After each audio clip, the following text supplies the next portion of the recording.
Hello students, how are you? I hope you all are well. Students, आज की इस video में हम लोग स्टार्ट करने वाले हैं class 12 chapter 4 magnetic effect of time. तो स्टूडेंट, इस चैप्टर को स्टार्ट करके पूरा कंप्लीट करते हैं। एक ही वीडियो के अंदर इसको पूरा कंप्लीट करेंगे और मैं भी शायद इस वीडियो को 2 पार्ट में। तो इसका जो फर्स्ट टॉपिक हमारे पास है बेटा, वो है मैग्नेटिक फील्ड और कंसेप्ट ऑफ मैग्नेटिक फील्ड। तो मैग्नेटिक फील्ड क्या होता है? आपको बताएं, जो मैग्नेटिक मटेरियल हमारे पास होते हैं, अगर हम उनको किसी दूसरे मैग्नेटिक मटेरियल के पास लेकर के जाएं तो जो दूसरा मैग्नेटिक मटेरियल है वो उनको या तो अट्रैक्ट करता है, रिपल करता है। ठीक है ना? आपने देखा होगा 2 मैग्नेट्स को जब एक दूसरे के पास लेके आते हैं तो या तो कोई दूसरे को अट्रैक्ट करती है या फिर वो एक दूसरे को रिपल करती है। ठीक है ना?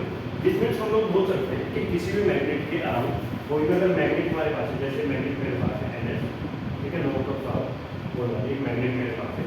ठीक है, तो इस मैग्नेट के अराउंड एक ऐसा रीजन है, एक ऐसा फील्ड है जिसके अंदर कोई दूसरा मैग्नेटिक फोर्स को फील कर, ठीक है ना? उस फील्ड को बोलते हैं बेटा मैग्नेटिक फील्ड। और मैग्नेटिक फील्ड को डिनोट करते हैं हम लोग नेक्स्ट हमारे पास आता है ओर्स्टेड एक्सपेरिमेंट। दोस्तों, ओर्स्टेड एक्सपेरिमेंट क्या था? ये हम लोग क्या करते हैं, जैसे मैग्नेट मेरे पास, अगर मैं इस मैग्नेट के पास एक कंपास लेके आऊँ इस तरीके, तो आपको पता है इसके अंदर होता है NEWS, नॉर्थ ईस्ट वेस्ट और साउथ। तो आपको पता है अगर मैं इसके पास लेकर के आऊँ तो इसके अंदर ये जो नीडल है, ये जो मैग्नेटिक नीडल इसके अंदर लगी होती है, इसके अंदर क्या होता है, इसके अंदर डिफ्लेक्शन होता है। तो अगर हम इसको किसी मैग्नेट के पास लेके जा रहे हैं तो डिफ्लेक्शन हो रहा है। क्यों? क्योंकि मैग्नेट के अराउंड क्या होता है, मैग्नेटिक फील्ड होता है। मैग्नेट के अराउंड एक मैग्नेटिक फील्ड हमको पता है, उस वजह से डिफ्लेक्शन होता है। बट ओर्स्टेड ने कहा कि अगर आप इसको मैग्नेट के पास में लेकर के जा रहे हैं, अगर आप एक करंट कैरिंग कंडक्टर ले लेते हैं, इसमें करंट फ्लो भी हुआ है। करंट कैरिंग कंडक्टर का मतलब एक ऐसा कंडक्टर जिसके अंदर हाई करंट फ्लो होती है।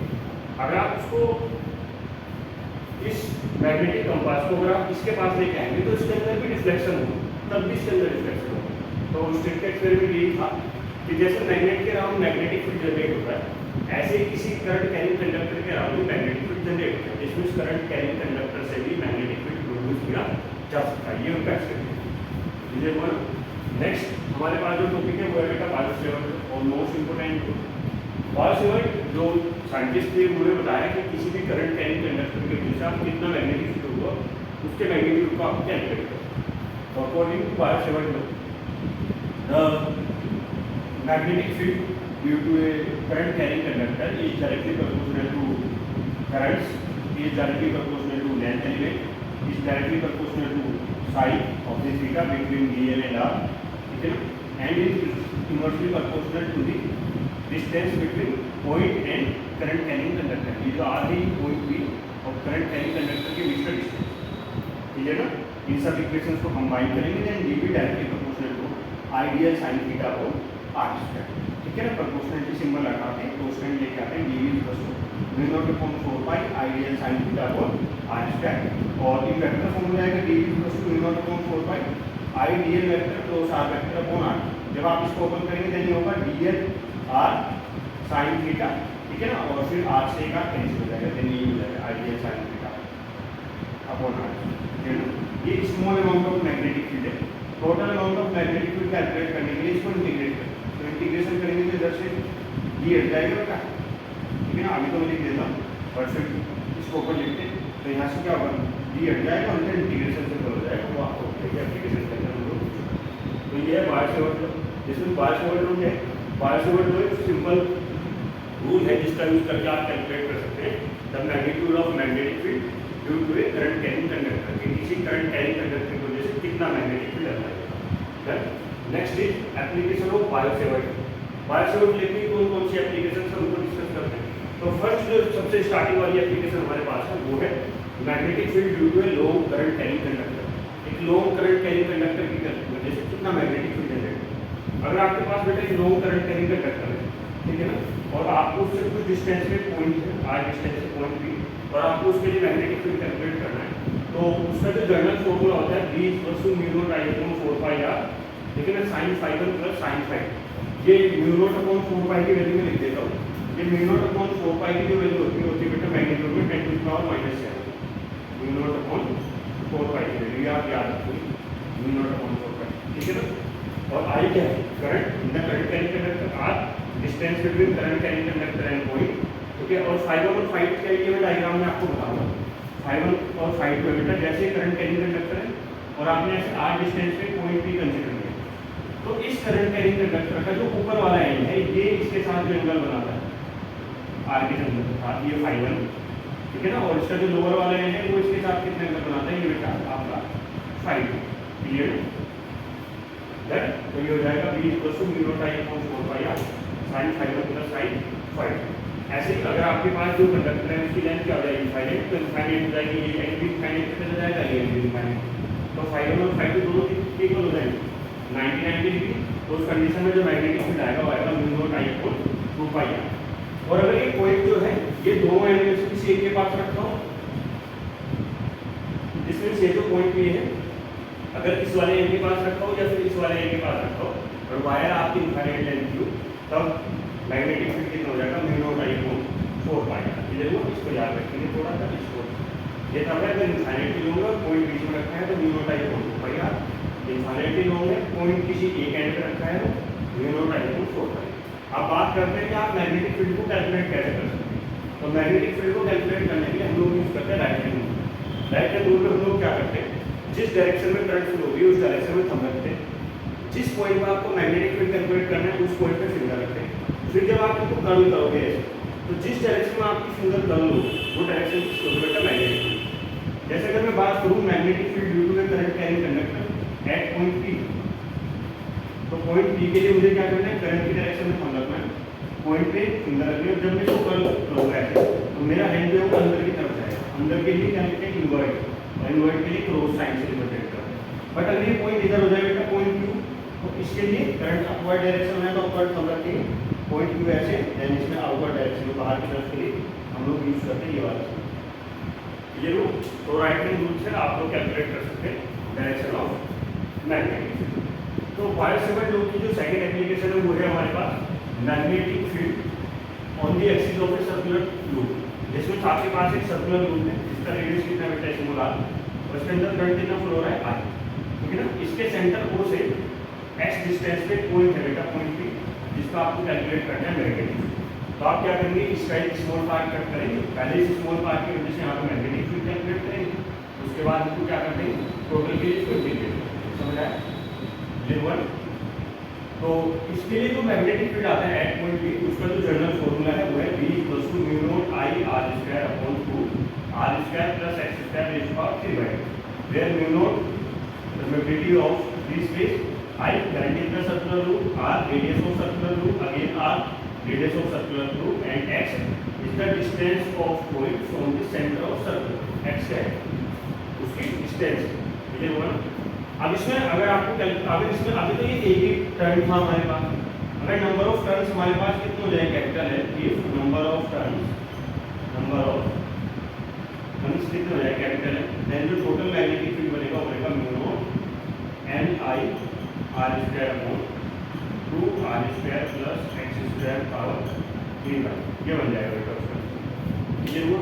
अच्छा, अगर आपको करंट लूप के सेंटर पे कैलकुलेट करना हो कि सेंटर पे कितना मैग्नेटिक फील्ड होगा, तो सेंटर के लिए आपको इस x की वैल्यू को 0 करना पड़ेगा। जब आप इस x की वैल्यू को बेटा यहाँ पे 0 करेंगे, यहाँ पे जब x की वैल्यू को आप 0 करेंगे तो 0 बन जाएगा, ये बनेगा R square raise to power 3/2, 2 से 2 कैंसिल हो जाएगा, ये बनेगा आर क्यूब, और ऊपर आर स्क्वायर, आर स्क्वायर से जब आर क्यूब कैंसिल होगा तो मैग्नेटिक फील्ड एट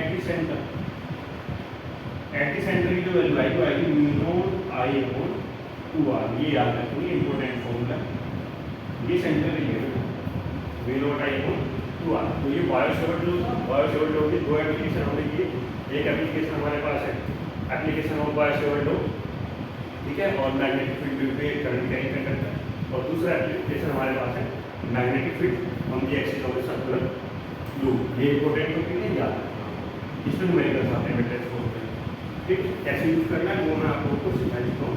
अब नेक्स्ट हम लोग करने वाले हैं बेटा एम्पियर्स लॉ।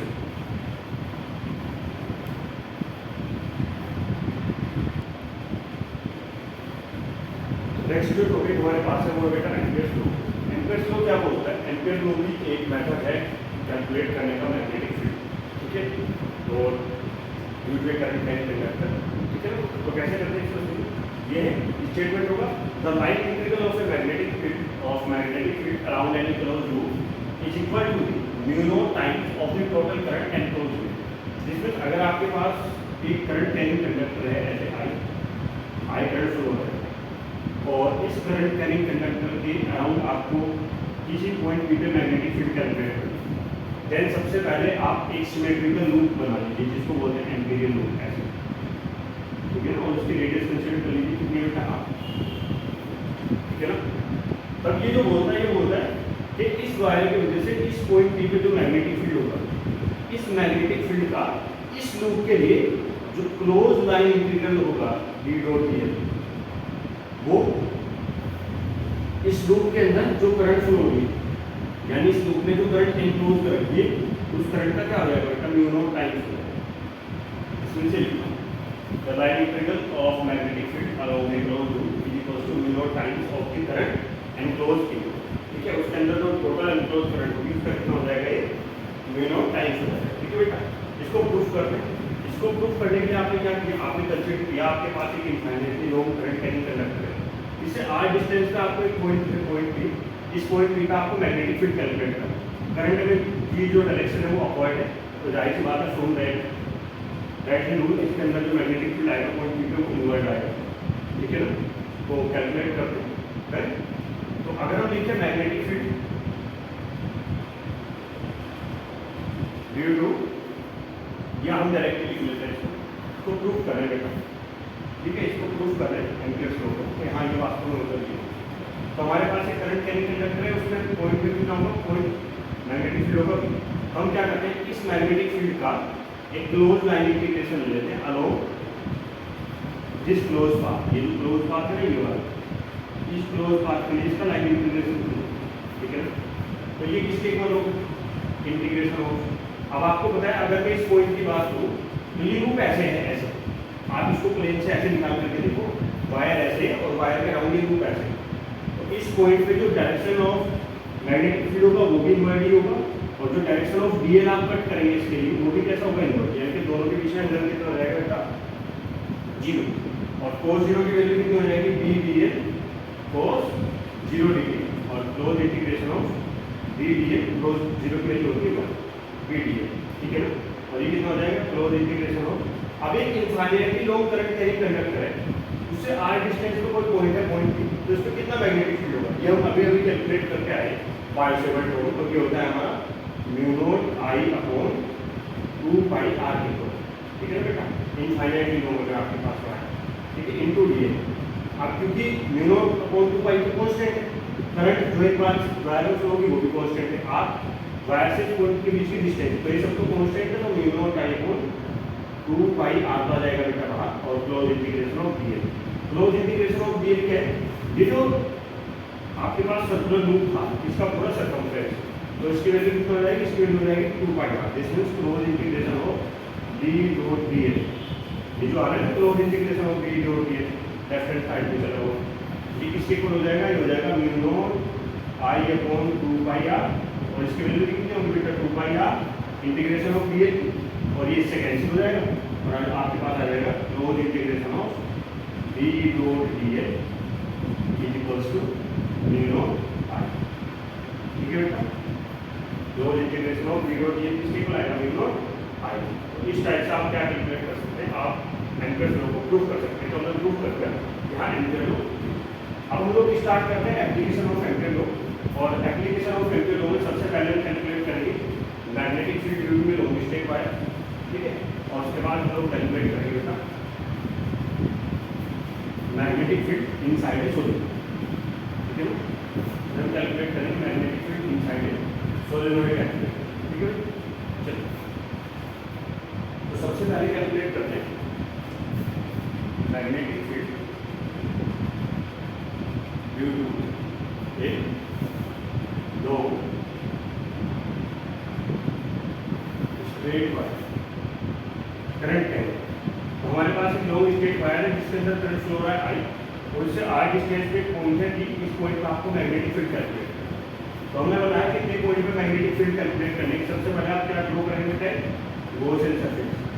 तो आपने गॉसियन सरफेस बनाया है, ठीक है ना, ठीक है। इस गॉसियन सरफेस के जो करंट है वो अपवर्ड है, तो जाहिर सी बात है पॉइंट पी के लिए मैग्नेटिक फील्ड किधर आएगा, इनवर्ट डायरेक्शन में आएगा, और इधर कोई पॉइंट होगा तो उसके लिए आउटवर्ड डायरेक्शन में आएगा। और आपने किस पैसे ट्रेस किया है, तो इसका जो डीएल है उसके भी क्या होगा, इनवर्ट ही होगा। जो डीएल वेक्टर की डायरेक्शन होगी कैसे होगी, इनवर्ट। तो according two ampere law close integration of V dot DL, ये किसके इक्वल होगा बेटा, ये इक्वल होगा म्यू नॉट, और जो इसके अंदर करंट इंक्लोज होगी, करंट कितना इंक्लोज होगी, आई, तो mu naught into I. Integration of ये हो जाएगा B D L cos 0 degree equals to mu not I, cos 0 की वैल्यू 1 होती है, तो integration of B D L equals to mu not I, और B integration of D L की value कितना होगा, म्यू नॉट आई, और B और इंटीग्रेशन ऑफ डी एल कितना है, 2/r। जितना इसका सर्कमफ्रेंस है, बोलते हैं भाई डीएल छोटी सी लेंथ होने लिया था, इसका छोटा सा लेंथ एलिमेंट, अगर टोटल लेंथ एलिमेंट निकला तो जितनी सी सर्कमफ्रेंस होगी 2/r equals to mu not I, और बी की वैल्यू आ जाएगी बेटा mu naught I upon 2/r। जरा चेक करो, 12 सेवंट लोगों भी हमने यही किया। The magnetic field due to a infinitely लो current carrying conductor is mu not I upon 2/r, where I is the current in the conductor and r is the distance of the point from the conductor. Done.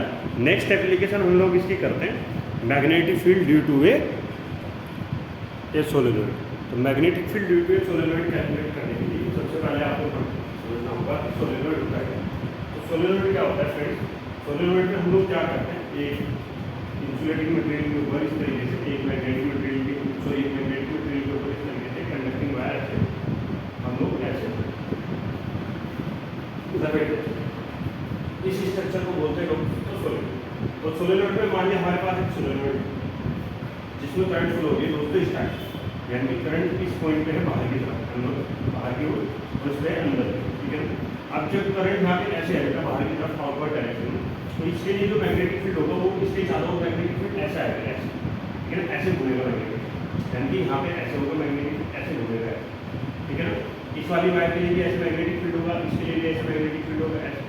तो ये बाहर वाले magnetic field है, इनकी direction opposite होने की वजह से यहाँ पे जो मैग्नेटिक फील्ड होगा सोलेनोइड के पास होने को वो कितना हो जाएगा बेटा, 0 हो जाएगा सोलेनोइड के पास वाला मैग्नेटिक। और अंदर वाले जो मैग्नेटिक फील्ड है ये सब ऐड हो जाएंगे, ये सब के सब सेम डायरेक्शन है। तो इसके लिए हमने कंसीडर किया कि हमारे पास एक लॉन्ग सोलेनोइड है, और लॉन्ग सोलेनोइड के number of turns per unit length कितने हैं, इसमें इसमें कितने number of turns per unit length कितने हैं, इसमें। तो इससे मैग्नेटिक फील्ड को कैलकुलेट करने के लिए आपने क्या किया, एक एम्पीयर लूप किया जिसका हाफ पार्ट सोलेनोइड के अंदर इसके एक्सिस से पास होता है, ये इसका एक्सिस यहाँ से पास होगा, ठीक है, थोड़ा नीचे। आपने एक लूप ड्रॉ किया ए बी सी डी, और लूप की डायरेक्शन आपने ऐसे लिखी A to B, B to C, C to D और बी टू। तब जो इस लूप से पास होने वाला जो नेट रिजल्टेंट मैग्नेटिक फील्ड होगा, ठीक है ना, तो उसके लिए हम एम्पीयर लॉ अप्लाई करेंगे, कितना होगा, close integration of B dot D, और आपको पता है यहाँ पे क्या आएगा, from loop A to B D dot D, from B to C D dot D, plus from C to D D dot D, और plus from D to A B dot D, ठीक है ना। Close loop तभी तो बनाएंगे A to B B to C, इसको हमने 4 part में डिवाइड किया, ठीक है ना। अब ए टू बी के लिए जो डायरेक्शन मैग्नेटिक फील्ड का होगा सेम वही डायरेक्शन किसका होगा बेटा, ए टू बी लूप का है। तो इस केस में तो जो एंगल बनेगा यानी जो थीटा की वैल्यू होगी 0 डिग्री, लेकिन for B to C magnetic field इस डायरेक्शन में और डीएल वेक्टर अपवर्ड डायरेक्शन में, तो ये कितना हो जाएगा, इस केस में थीटा की वैल्यू बनेगी बेटा 90 डिग्री, ठीक है ना। और फॉर डी टू ए के लिए कितना बनेगी, ये भी थीटा की वैल्यू कितना रहेगी, ये भी 90 डिग्री रहेगी। और अगर हम बात करें फ्रॉम सी टू, तो सी टू की जो लाइन है, जो वायर है, जो एम्पीयर लूप है, वो इस सोलेनोइड के एक्सिस से बहुत दूर है। तो यहाँ पे मैग्नेटिक फील्ड अप्रोच कितना होगा, 0, यहाँ पे बी की वैल्यू 0। तो ये जो तीनों फैक्टर हैं, थीटा इक्वल्स टू 0 होने से डॉट प्रोडक्ट 0, ये वाला पार्ट 0 हो जाएगा, ये वाला पार्ट 0 हो जाएगा, और ये 0 हो जाएगा। सिर्फ एक पार्ट रहेगा हमारे पास ए टू बी, और बी डी एल cos 0 की वैल्यू 1। तो close integration of B dot D L किसके इक्वल होगा, integration A to B D D L, समझ आया।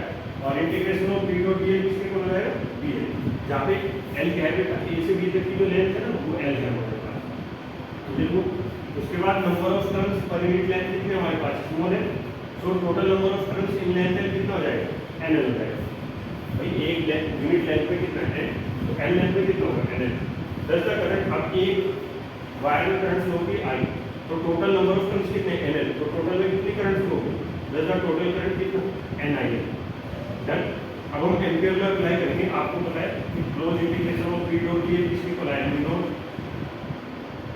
बी इनटू एल, और आपको पता है integration of B dot D किसके को होता है mu naught into I L close. अब करंट कितनी आई एन आई एल, तो mu naught into N I L, N से कैंसिल हो जाएगा और बी किसके को लाएगा mu not N I, where N is the number of turns per unit time, I current और mu naught is the probability of free space. तो ये थी बेटा application of Ampere law.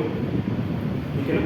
First application हमने की the magnetic field due to a long straight wire, और second थी magnetic field inside a solenoid. तो इनसाइड ए सोलेनॉइड जो मैग्नेटिक फील्ड होता है वो कितना होता है म्यू नॉट एन आई के इक्वल होता है, याद याद। ठीक है ना। तो ये इसकी इक्वल होता है एन आई। अब हम लोग एक नया टॉपिक पढ़ने वाले हैं जिसको लिखते हैं फोर्स ऑन ए और magnetic force on a charge in uniform magnetic, ठीक है ना, या force on a moving charge in uniform magnetic field. Next topic is force on a moving charge in uniform magnetic field. तो force on a moving charge in uniform magnetic field हम consider करते हैं कि हमारे पास एक coordinate axis है X Y और जेड, और इस कोऑर्डिनेट एक्सिस में हमारा एक्स एक्सिस के अलोंग एक मैग्नेटिक फील्ड वर्क कर रहा है। इस एक्स एक्सिस के अलोंग एक मैग्नेटिक फील्ड वर्क कर रहा है।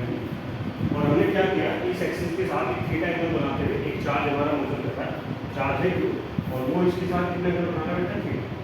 ये हमारा चार्ज जो मोशन कर रहा है जिस वेलोसिटी दी है, this means the angle between magnetic field and velocity is theta. ठीक है ना।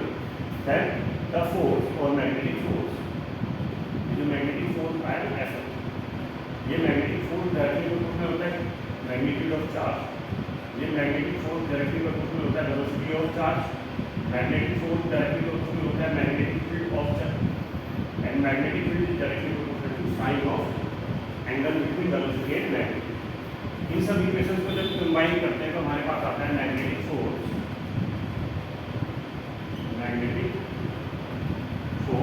F directly proportional to Q V sine theta.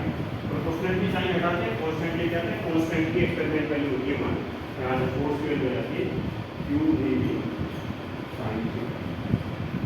ये क्या है बेटा, अगर कोई भी चार्ज पार्टिकल v वेलोसिटी से और थीटा एंगल बनाते हैं मैग्नेटिक फील्ड के अंदर जाएगा, तो मैग्नेटिक फील्ड उस पे ऐसे Q V sine theta force apply करेगा। आप इसको वेक्टर फॉर्म में लिख सकते हैं ऐसे क्यू इनटू वी क्रॉस और इस फोर्स की डायरेक्शन को फाइंड आउट करने का सबसे अच्छा तरीका है आप लोग यूज करें right hand rule. Right hand rule में हम लोग क्या करते हैं, जो हमारे पास यहाँ पे फर्स्ट वेक्टर होता है, जैसे यहाँ पे वेक्टर वी, तो वेक्टर वी की डायरेक्शन में हम लोग क्या करते हैं फिंगर रखते हैं, और वेक्टर वी की डायरेक्शन में उनको क्या कर लेते हैं टर्न कर लेते हैं। तो जो थंब है वो हमारा फोर्स की डायरेक्शन को रिप्रेजेंट करता है। जैसे सिंपल 11th क्लास में हम लोग करते थे A cross B equals to A B sine theta N cap, तो एन कैप की डायरेक्शन को कैलकुलेट करने के लिए जो मेथड हम लोग अप्लाई करते थे वही सेम मेथड हम लोग यहाँ पर अप्लाई करेंगे। ये हो जाएगा force on a moving charge in uniform magnetic.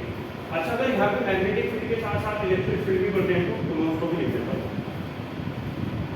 ठीक है ना। उसको बोलते हैं लोरेंट्ज फोर्स, मैं लिख देता हूँ। Next force